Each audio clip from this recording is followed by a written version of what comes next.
Iza kiongozi, siku zote mimi ukinipa kazi natekeleza na siwezi nikaharibu.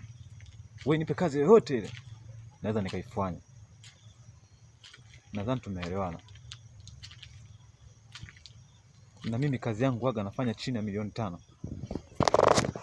Na hiyo kazi nitaifanya vizuri na kwa ufasaha na sitaweza kujaribu. Namba ya picha ya mtu ambaye anatakiwa aende kauawe.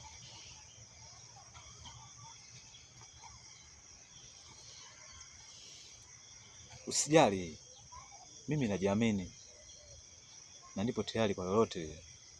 Hii mradi mwanangu aweze kusoma na niweze kupata pesa kwa ajili ya kukidhi mahitaji yetu. Sawa mkuu, nimekuelewa. Nipe wiki moja tu, hiyo kazi nitakuwa tayari nishaimaliza. Sawa mkuu.